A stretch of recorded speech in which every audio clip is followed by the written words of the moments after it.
So when we started doing the work, we realized an understanding of reconciliation was important to give us the stamina to persevere through difficult times and all the reasons that you feel like you want to give up. And for us, the understanding of reconciliation came from this Hebrew word, tikkun olam, which, in my understanding, it's almost three English words coming together and working together as one. There's heal, repair, and transform. These are not synonyms for one another. These are three words all working together. And so what we realize is if reconciliation is to happen, there needs to be a healing, an acknowledging of the pain that has been caused to one another, acknowledging of the pain that you are in order for you to heal from that. But that's not reconciliation. That's just getting started. There needs to be a repairing of the broken structures. And there needs to be repairing of the structural violences and the structural racisms within our society. If not, old wounds are going to get reopened and new wounds are going to get created, and your healing becomes a joke. And many people, because they thought this healing was ended, this was all, and we are now out of the woods, everything's fine. When they realized that the broken structures are causing new wounds, they got depressed and they lost and they walked away from the process. But when you understand that this is a long journey, that we need to now work together to make sure, if I truly was serious about my apology, then I would be serious about working together to correct the brokenness in our society, so that we can all have a just and thriving society. But it doesn't end there. We then need to have a collective vision of a transformed society. You and I have inherited certain things, but what we leave behind for our children, that's all on us. And therefore, we now need to work together for a collective vision for a transformed society. We don't need to leave it the way it was.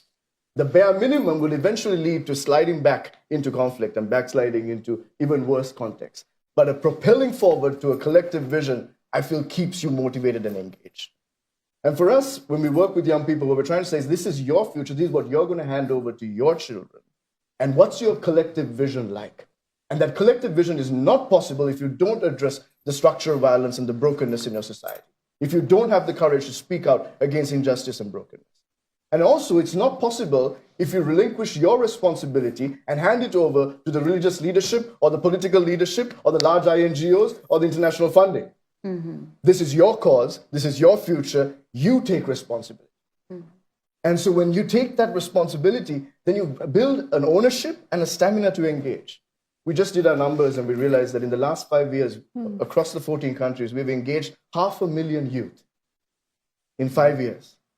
And 50,000 new young members have joined the movement, and 10,000 volunteers who contribute at least 2 hours of their time of documented work to mentor another generation.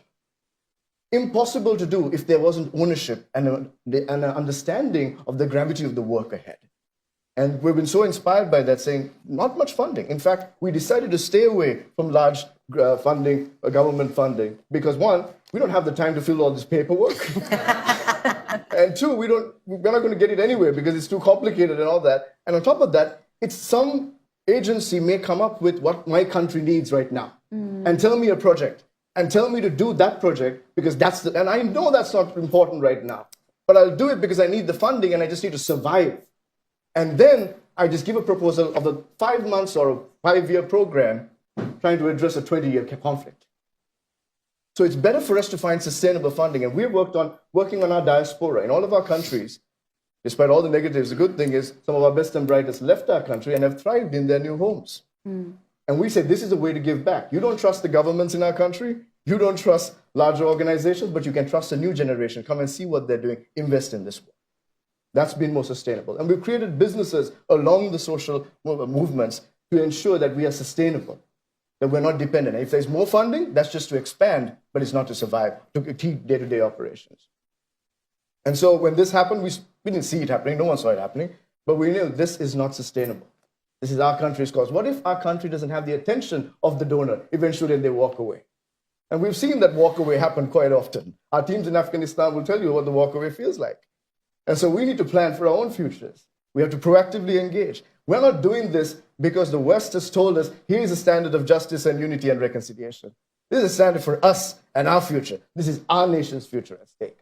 Where there is help, we'll take it gladly and we'll be so grateful, but we have to march on because our children's future is at stake.